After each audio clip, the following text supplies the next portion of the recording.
Socrate.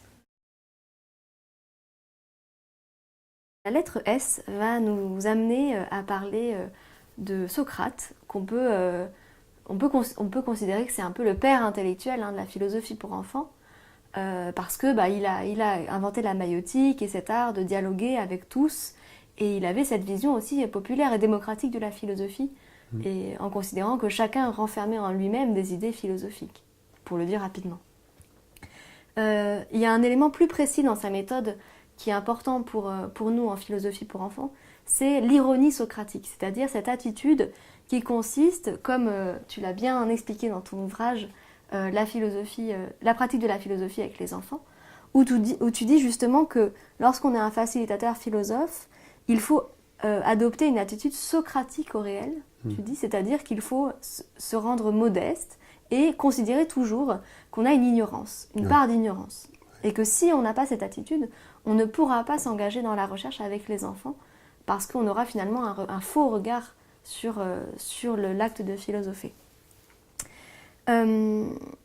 Donc, pourquoi est-ce que c'est si important, cette acquisition d'une ignorance? Est-ce que c'est une ignorance réelle? Est-ce que c'est une ignorance feinte qu'on doit présenter aux enfants? Comment ça se passe?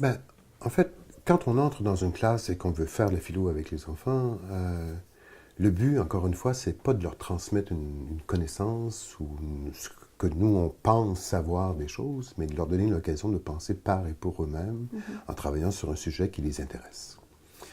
Si tu y entres avec l'idée que tu sais déjà, toi, quelles sont les réponses auxquelles ils devraient arriver, voire même, pire, si tu penses en y entrant qu'ils devraient arriver à telle réponse, peu importe à la limite des questions qu'ils se posent, il y a un sérieux problème.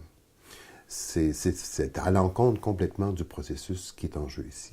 Et c'est pour ça que la formation de la personne qui anime une démarche comme celle-là est extrêmement importante. Une formation, je dirais, expérientielle, où ils peuvent vivre, où elles peuvent vivre, ces personnes-là, pour elles-mêmes, cette expérience de constater que on ne sait pas grand-chose, finalement. Et si on pense savoir, on ne le sait pas avec certitude. Donc lui doit participer à des dialogues philosophiques pour remettre en question ses connaissances. Absolument. En tout cas, moi, au Québec, dans les cours que je donne, ce sont des cours intensifs où ils vivent pour eux-mêmes la création d'une communauté de recherche pendant 45 heures, 90 heures, 120 heures, peu importe le nombre d'heures, mais où ils peuvent éprouver personnellement le pouvoir du dialogue sur la stimulation de la pensée, premier élément, mais où ils peuvent aussi éprouver personnellement le fait que les croyances qu'ils pensaient être bien assises, certaines, elles ne sont peut-être pas si certaines et assises que cela.